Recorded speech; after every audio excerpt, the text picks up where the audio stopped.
Are you sitting comfortably? Then we'll begin.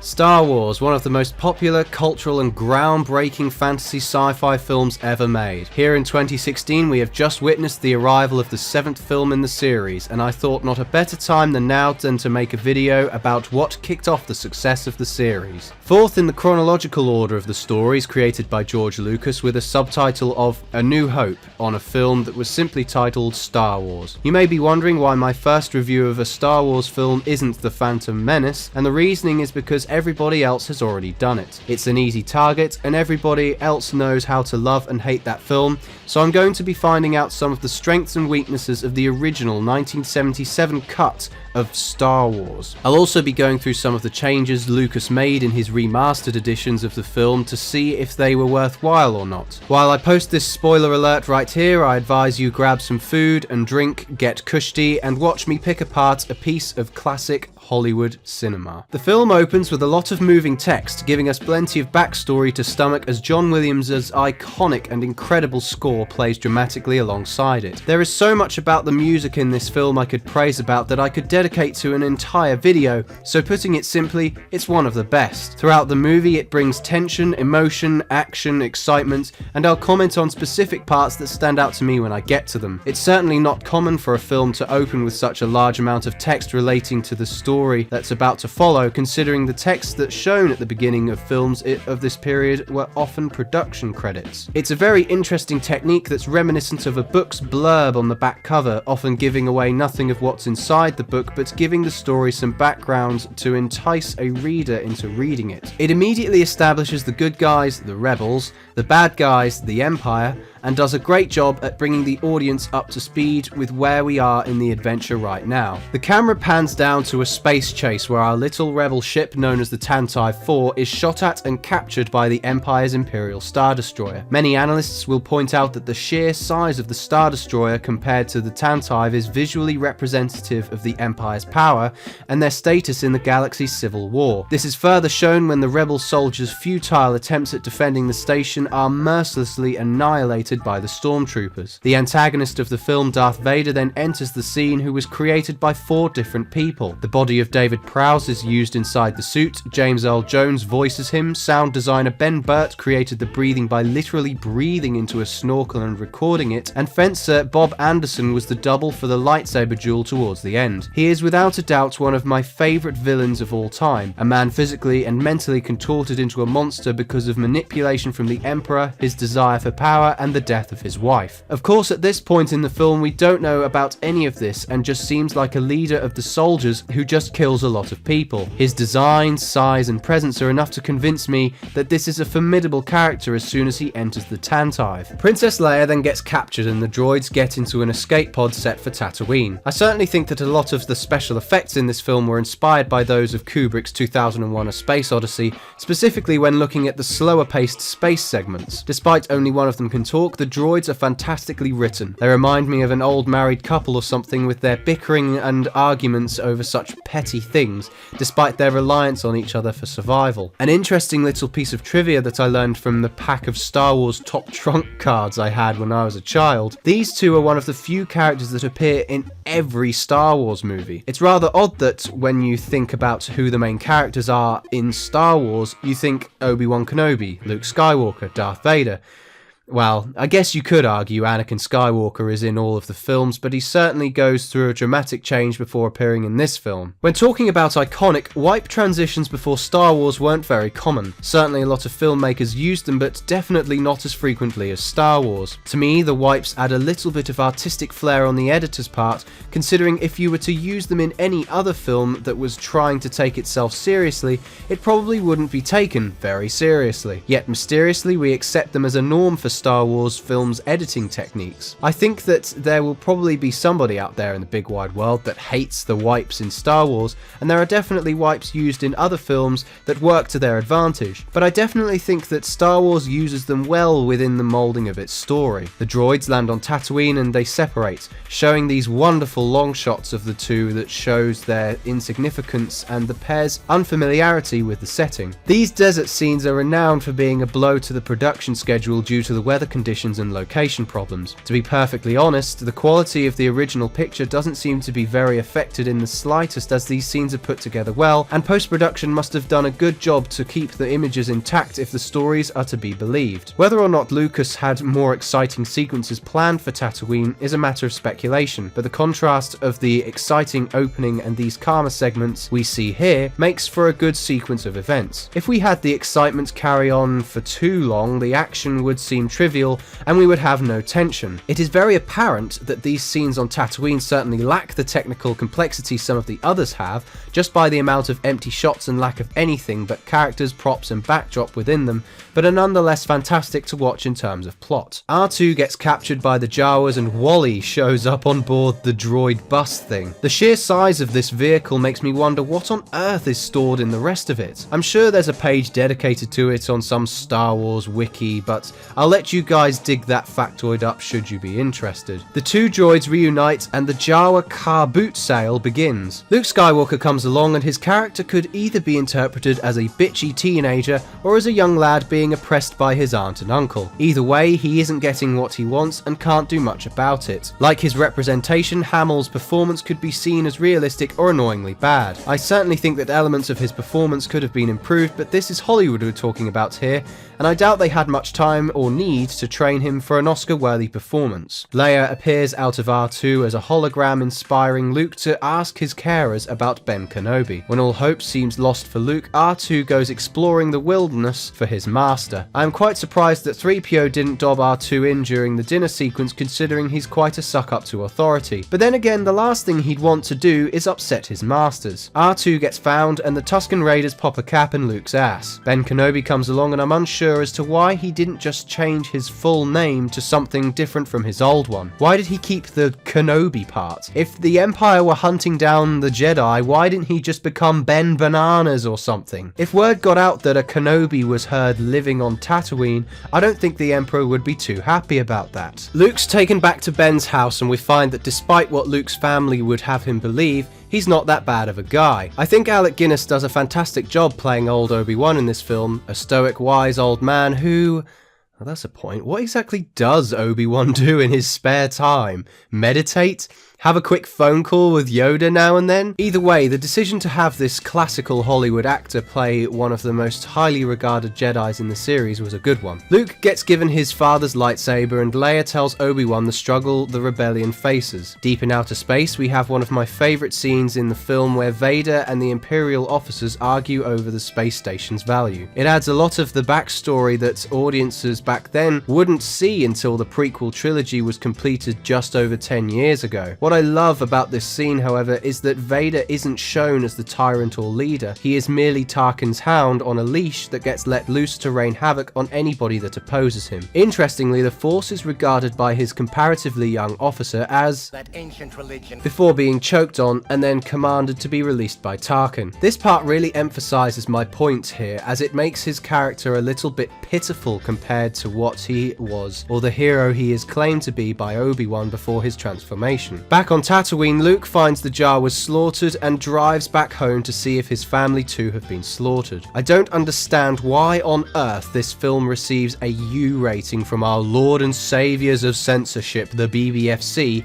considering there are two smoking carcasses just lying on the floor. Regardless of my issues with that, this moment is brilliant to watch. Luke is torn, shocked, and left with only one choice now, to join Ben on his journey to Alderaan. This conflict and emotion can be seen seen in this shot here. The music is absolutely beautiful at this moment, and this is certainly one of the better moments in Hamill's performance. Darth Vader walks into Leia's chamber with a hovering torture robot, and I always find this part quite remarkable despite it lasting just over 30 seconds. Vader would happily torture his own daughter just to prove his obedience to the Empire and gain tactical advantage over the rebellion. Whether Lucas intended for Vader to know that Leia was his daughter in 1977 is debatable, but the small time taken to elaborate this section shows how unhesitant Vader has become after his turn to the dark side. We arrive in Mos Eisley spaceport, and sadly the effects of the time look a bit crap compared to today's CGI effects. This isn't necessarily a problem,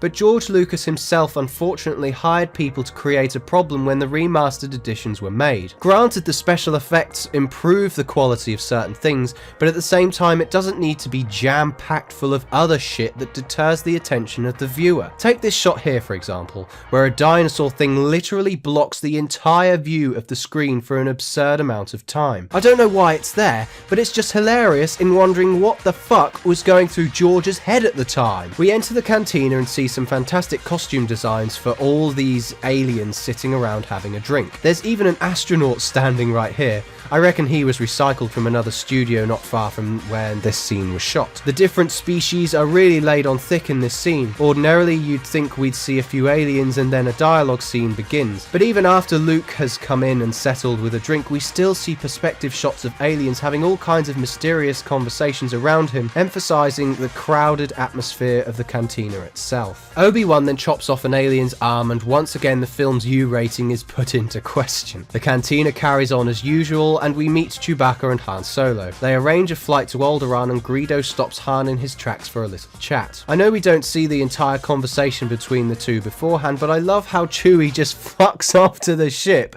whilst Han gets interrogated at gunpoint by Greedo. We establish Han's reputation as a renowned smuggler right here as they discuss Han's due payment. To settle all matters once and for all, who shot first? It was Han. This is the original theatrical release, and we cut from Han to an explosion of Greedo. No bullshit head moving to the side nonsense from the remaster. Han shot first. Even George has it on a bloody t-shirt. The Falcon takes off, and I always find the "let the Wookiee win" argument on board the ship rather hilarious. Alderaan is destroyed, and Obi-Wan delivers the cherry on the cake piece of dialogue that affirms the tyrannical nature of the Empire.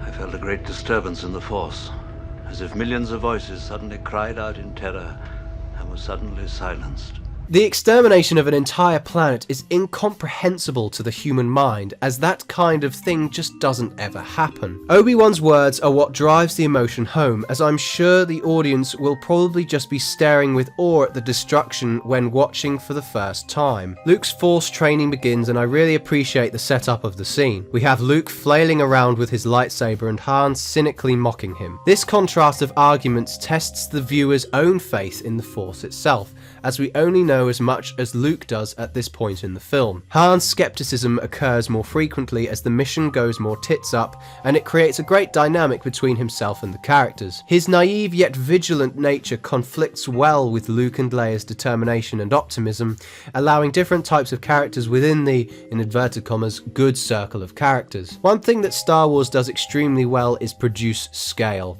and the arrival at the Death Star does a great job of showing this. We first see the tiny and, to our eyes, slowly moving Millennium Falcon fly into the hangar, followed by a shot of the ship with all the stormtroopers filing in, followed by a conversation between Tarkin and Vader. We go from mind-boggling perspectives of size within seconds just to establish how big this battle station truly is. Han, Luke and Chewie begin infiltrating the base, and John Williams' slow and jarring music creates a tense atmosphere. This atmosphere breaks into an exciting shootout within the prisoner detainment units that results in Han having a rather hilarious conversation with one of the commanders, wondering what on earth is going on, before the intercom being blasted and Leia being taken out of her cell. Things begin to get heated up when the heroes and droids both get cornered, and our protagonists end up in the garbage compactor. This claustrophobic scene is quite tense, and Luke must have some immense breath-holding skills when he gets pulled underneath the sewage. Obi-Wan then turns off the tractor beam, and somehow our heroes miraculously come out of the garbage chute completely clean. I know Han and Luke were wearing stormtrooper suits, but come on on, Leia's wearing white for fuck's sake. The two stormtroopers near Obi-Wan describe what might be happening on the Death Star as a drill. This piece of dialogue alone shows the lack of serious problems the Death Star has. This therefore could explain why the stormtroopers are such poor shooters throughout the film due to lack of training, and as I know this is one of their biggest criticisms. The action begins to climax again as the characters get into trouble with hordes of stormtroopers. These action sequences are great cinematically considering the sounds, the music and the constant array of action that flourishes and dips to lows whenever we cut to Obi-Wan. This allows the lightsaber fight between Darth Vader and Obi-Wan to be even more climatic, as it is what the troughs of tension have been leading up to since the characters split. What's interesting to me about their duel is how sloppy it is. Granted, it's not the most visually appealing lightsaber duel of the series, but dramatically it's excellently crafted. Their sloppy moves show how long it has been since the fall of the Jedi Order, as they are nothing compared to their former selves at the end of the Clone War. Kenobi is slain in a rather emotional few moments and our protagonists escape with the tractor beam offline. Now, you'd have thought at this point somebody on the Death Star would have noticed the tractor beam is down and would promptly fix it. But then again, this has never happened before, and Tarkin has an overbearing desire to blow up Yavin 4. But at the same time, they have millions of people working on the Death Star. You'd think at least somebody would bloody notice. After destroying some TIE fighters and finding out the Millennium Falcon's being tracked, we arrive at the Rebel base on Yavin 4. Unless I've missed something here, how does Luke know how to fly an X-Wing? He has half an hour to learn how to fly the thing before the planet explodes, so it wouldn't really be worth teaching him the mechanics of the whole thing. He's worked on what I assume is an energy farm for the most of his life. What's to stop him just crashing on the runway after taking off? The attack begins and the approach still looks absolutely fantastic and exciting. It's unfortunate in this sequence we don't see much of the Y-Wing's attacks. This could either be blamed on budget or their purpose may detract from the attentions of the attack itself. They become rather pointless here too, considering the X-Wings can destroy the Death Star anyway. They are quite big compared to X-Wings too, so will therefore make easier targets for the enemy. It's no wonder they get blown up so quickly. The entire design and cinematic construction of the battle itself is excellent. I think the remastered version certainly makes it more impactful,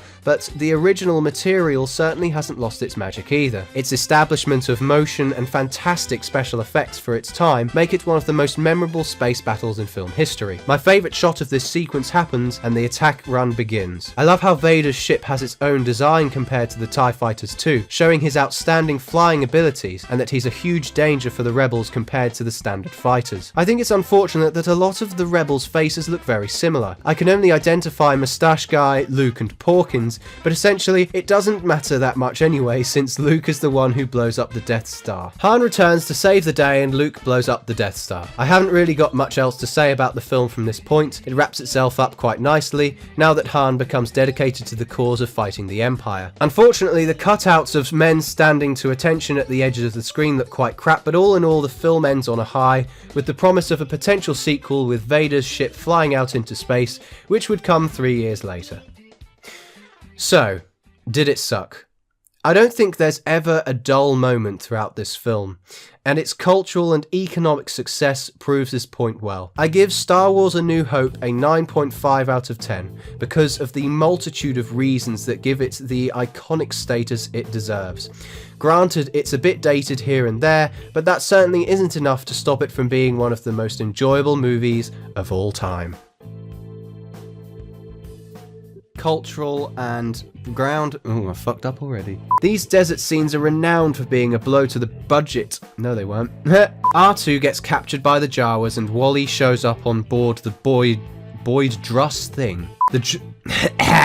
But it's very clear from 3PO's delivery and dialogue that not every Oh my god, this line is a fucking bitch. You watch Star Wars and Doctor Who and post shit on YouTube. Yeah, what's wrong with that? I don't know. There's loads of attractive people on YouTube. Yeah, but they don't exactly... Well, yeah, but what about those vlog people? Like, with their... Yeah, they're attractive. That's the only reason people watch them. And the determination of an entire...